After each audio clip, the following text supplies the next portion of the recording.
इस तरह से आप बिहार में बता रहे हैं कि तांता लगा हुआ है नौकरियों का। अभी टीचर की अगर बात कर लिया जाए तो यूपी, बिहार ही नहीं, यूपी, झारखंड और दिल्ली से भी मैंने देखा कि उसमें शिक्षा तो अपना कार्य कर रही है, लेकिन अधिकारी अपने कार्य में पूरी तरह से दुरुस्त नहीं है। मुझे कहने में तनिक भी न भय है न संकोच है। और जंगल राज किसको कहते हैं इसकी परिभाषा किसी को पता है नहीं। और अगर नफरत की बात की जाए तो नफरत नहीं है यहाँ पर। हिंदू, मुस्लिम, सिख, ईसाई सब।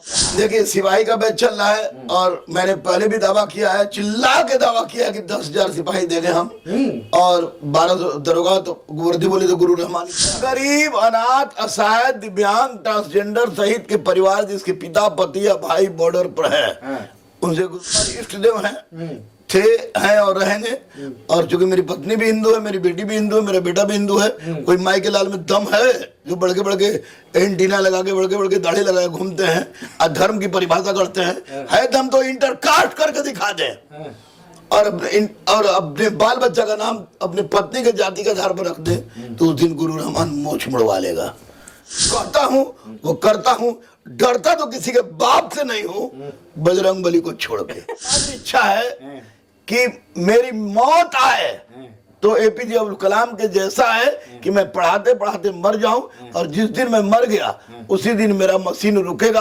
अन्यथा मेरी मशीन में इतनी तेल है कि चलती रहेगी। शिष्टाचार को समझ सके। अगर शिष्टाचार कोई मान लेकर ऑनलाइन हम पढ़ा रहे हैं और कोई उसमें कमेंट कर दे पूजा कहाँ जा रही हो, सीमा कहाँ जा रही हो, तो उसको मैं डांट भी नहीं सकता हूँ। अपने बेटा के लिए समय नहीं दे। जो बेटा बनारस से आ रहा है, बनारस में 14 साल मैंने गुजारा है, तो स्वाभाविक है कि वो दुर्भाग्य होगा वह बाप और पापी होगा वह बाप। तो निश्चित रूप से जितेंद्र मेरा बेटा था, है और रहेगा। दुनिया की कोई ताकत इस रिश्ते को समाप्त नहीं कर सकती है। कहते हैं ना कि माँ बाप जन्म दे देते हैं, लेकिन असली जन्म कोई देता है, वो होता है गुरु। आज मैं भारत के नहीं पूरे वर्ल्ड जानता है कि गुरु रहमान कौन है। फिर हमारे बहुत दिनों बाद गुरु रहमान से मुलाकात होती है। और आज क्या चल रहा है पटना में आप लोग भी जान रहे हैं कि लोग बताते हैं कि जंगल राज खत्म हो गया, सिर्फ नौकरियां ही चारों तरफ चल रही हैं। लेकिन गुरु रहमान के अगर देखा जाए तो अदम्य आदिति गुरुकुल में चल क्या रहा है, थोड़ा सा हम लोग जानने का प्रयास करेंगे। और आज स्टूडेंट को बता दें कि वही गुरु रहमान है जिसके माथे पे लिख दिया करते हैं कि बेटा तुम अफसर बन गए, वो अफसर बन जाता है। पहले तो सादा प्रणाम सभी। बहुत बहुत धन्यवाद। एक लंबे समय के बाद हम लोग मिले हैं बाप बेटा। तो निश्चित रूप से खुशी हो रही है मुझे।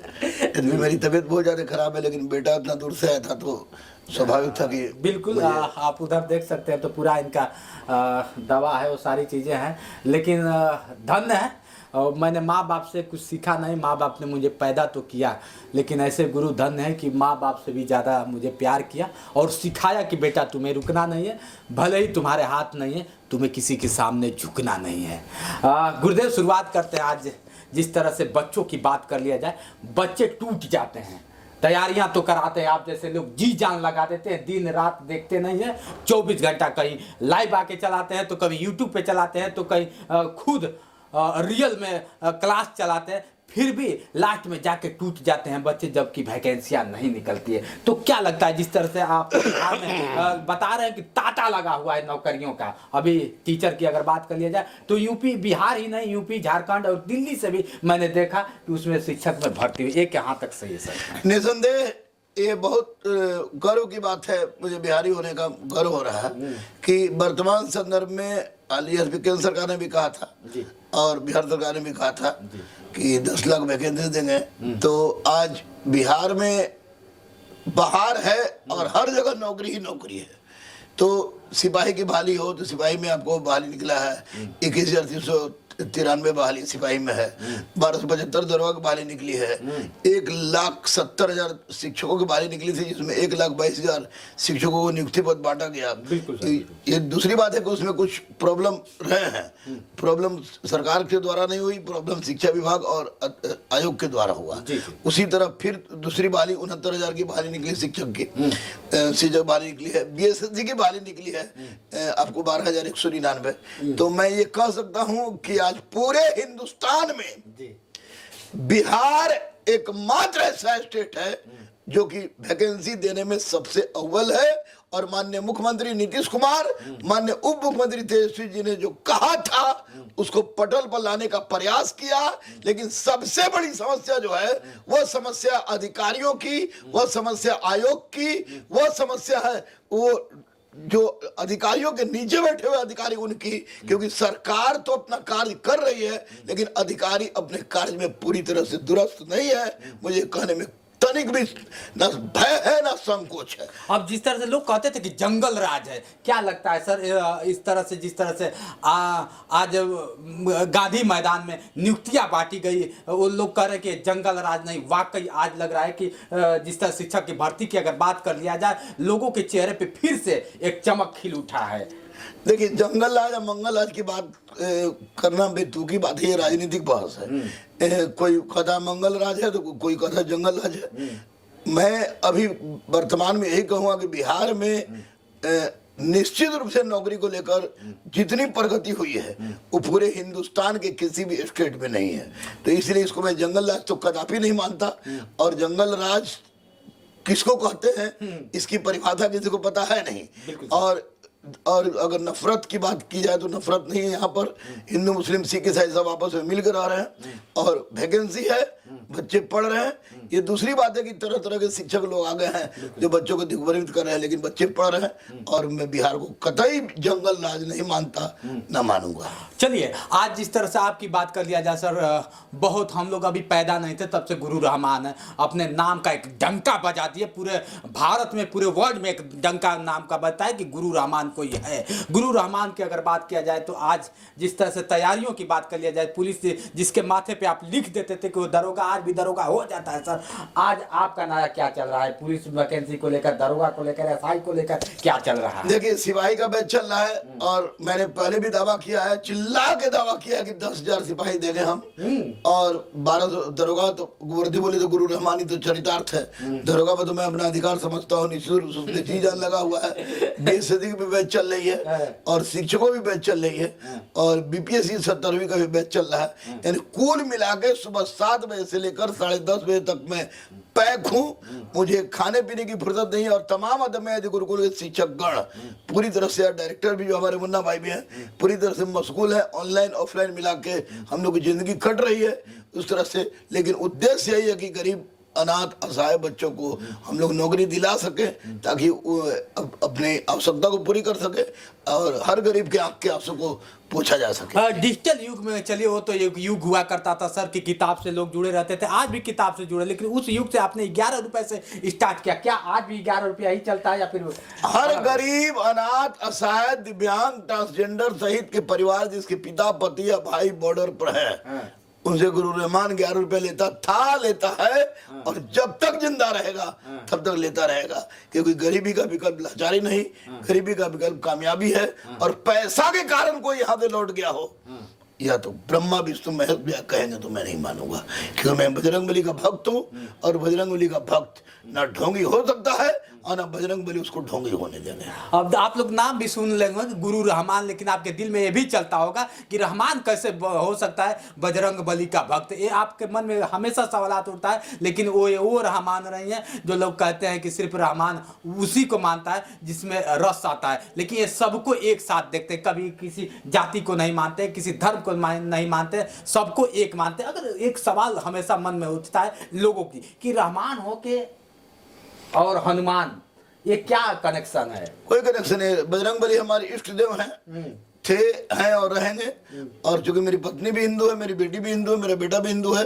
कोई माई के लाल में दम है जो बड़के एंटीना लगा के बड़के दाढ़ी लगा के घूमते हैं और धर्म की परिभाषा करते हैं। है दम तो इंटरकास्ट करके दिखा दे और अपने बाल बच्चा का नाम अपने पत्नी के जाति के आधार पर रख दे तो उस दिन गुरु रहमान मोछ मुड़वा लेगा। ये दम नहीं है किसी में। सैद्धांतिक शुद्धता अलग होती है, व्यवहारिक शुद्धता अलग होती है। मैं व्यवहारिक शुद्धता में जीने वाला आदमी हूँ और जो कहता हूँ वो करता हूँ। डरता तो किसी के बाप से नहीं हूँ, बजरंगबली को छोड़ के। जिस तरह से देख रहे हैं यही तेवर है वो कि बच्चों में आग लगा देता है और बच्चे निकल जाते हैं, दरोगा बन जाते हैं और सिपाही बन के ही लौटते हैं। अगर बात कर लिया जाए सर आजकल के बच्चे किस तरह से तैयारी करें कि आपके अपने मंजिल तक पहुंच पाए, क्योंकि आपको अनुभव बहुत काफी, कई बच्चे निराश हो जाते हैं, हताश हो जाते हैं, कैसे उन लोग को आप थोड़ा सा देखिए उनको बोलेंगे तरह तरह का विज्ञापन सूट बूट से दूर रहें और विज्ञापन होर्डिंग बोर्डिंग से बच कर रहें। बेसिक किताब जो आपको टेक्स्ट बुक होती है 9, 10 SCRT 9, 10, 11 NCRT उसका अगर गहन अध्ययन बच्चा अभी से करे, मैं उसके लिए नहीं कह रहा हूँ जिसकी परीक्षा 45 दिन में होने वाली है, उसके लिए कह रहा हूँ जो तैयारी कर रहा है, तो उसको कम टेक्स्ट बुक तो पढ़ना ही पढ़ना पड़ेगा किसी हालत में, और साथ ही साथ करंट अफेयर से रूबरू होना पड़ेगा।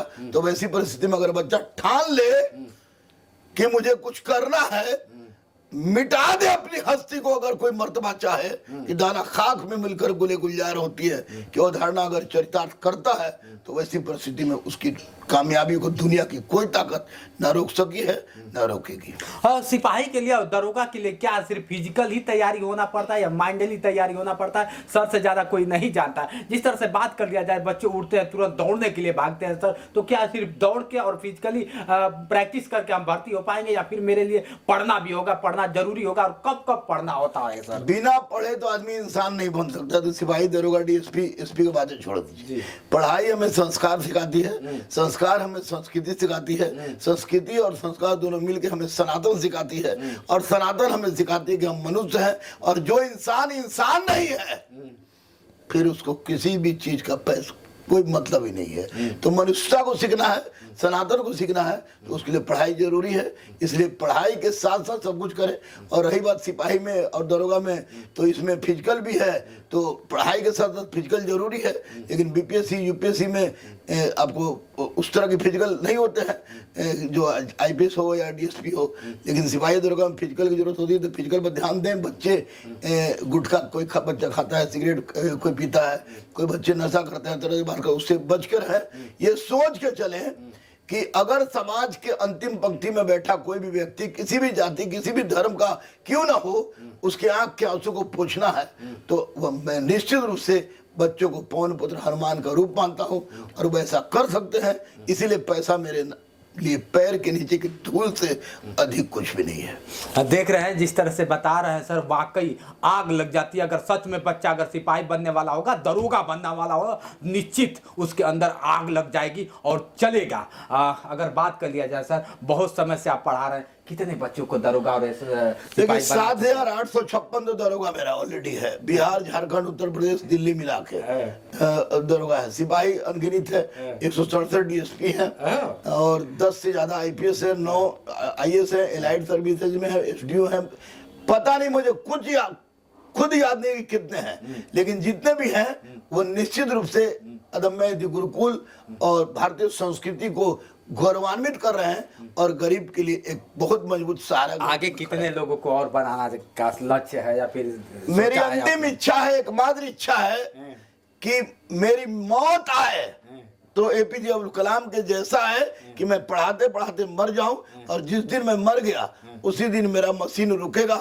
अन्यथा मेरी मशीन में इतनी तेल है कि चलती रहेगी जब तक कि मैं हर गरीब के आंख के आंसू को न पूछ सकूं। वाकई सर के बात सुनकर मैंने तो क्या बताऊं, कभी कभी लगता है स्टूडेंट लाइफ फिर से आ जाता, तो सर जैसे गुरु मिलते तो चरण धो के हम लोग पी जाते, और वो पल वाकई कितना अजीब रहा होगा जब सर के साथ जो पढ़ता होगा, जो सब अपना गुरु मानता होगा। अब हम लोग का तो समय नहीं रहा, लेकिन कि बातों को सुनकर ऐसा लगता है कि काश वो फिर से दिन लौटा दे ताकि ऐसे गुरु फिर मिले। हालांकि आज के गुरु डिजिटल गुरु हो गए, और जिस तरह से बच्चों को चाहिए उस तरह से दे नहीं पा रहे हैं। कापी पे अगर कलम नहीं रखेंगे, हवा में लिख नहीं पाएंगे। क्या गुरुदेव सही है? सही बात है। देखिए ऑनलाइन को मैं कभी भी ऑफलाइन का विकल्प नहीं मान सकता, क्योंकि ऑफलाइन में बच्चे केवल पढ़ाई नहीं सीखते हैं, संस्कृति भी सीखते हैं, संस्कार भी सीखते हैं, कैसे चलना है, कैसे रहना है, क्या है, वो सब कुछ सीखते हैं।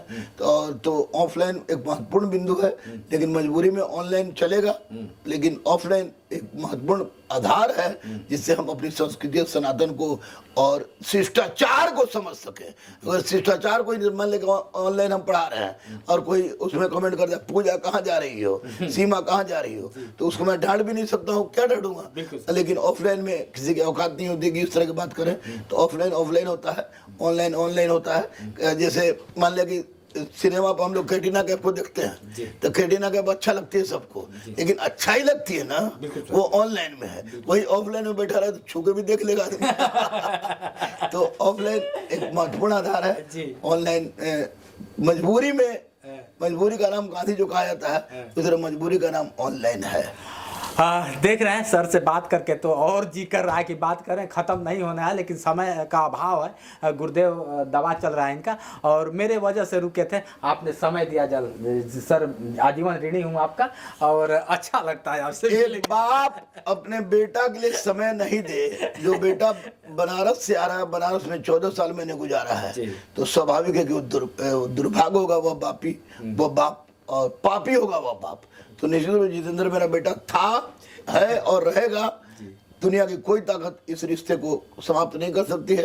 इसलिए कभी कभी मैं देखता हूँ कि जितेंद्र का कोई कांटेक्ट नहीं होता, तो मैं खुद मैसेज भेज देता हूँ जितेंद्र को कि जितेंद्र कहाँ है, क्या कर रहा है। तो निश्चित रूप से मैं तो लोगों को ये कहूँगा कि आप लोग सोचते हैं कि दिव्यांगता एक कुलक्षण है, लेकिन मैं कहता हूँ कि दिव्यांग हो जाओ, इससे दिव्यांग मत हो। दिव्यांगता मन की होती है, तन की नहीं होती है। इसका ज्वलंत उदाहरण है जितेंद्र, जिसने अच्छे अच्छे 6 फीट के जवान लोगों को पस्त कर दिया है। सैल्यूट है मुझे जितेंद्र के जज्बे पर, सैल्यूट है मुझे जितेंद्र के सोच पर, सैल्यूट है जितेंद्र के मेहनत पर। और मैं अंत में यही कहूँगा, Jitendra I love you, I love you, I love you. यही है जो प्यार मुझे यूपी से, पंजाब से यहाँ खींच लाता है। गुरुदेव का प्यार मैं कभी नहीं भूला। हमेशा सबसे यही कहता हूँ ना कि भले ही मैं हाथ पैर से आपको लगता है कि दिव्यांग हूँ, लेकिन दिव्यांगता नहीं, यहाँ से सही होना चाहिए। अगर यहाँ से आप सही हैं, सर नहीं बताया था, आज मैं क्लियर कर दूँ। हमेशा इस बात को मैं कहता रहता हूँ, और आज सर ने क्लियर भी किया, अच्छा लगा। चलिए दोस्तों, आज के लिए बस इतना ही। बने रहे वीडियो के साथ। मैं हूं जितेंद्र। हाँ, कमेंट करके बताइएगा गुरुदेव और एक बाप बेटे की जोड़ी कैसी लगी। मैं आपके कमेंट का इंतज़ार करूंगा। जो भी गलतियाँ और क्षमा करिएगा। आज के लिए इतना ही। बने रहे वीडियो के साथ। मैं हूं जितेंद्र और आप देख रहे थे जोश एक्सप्रेस। नमस्कार।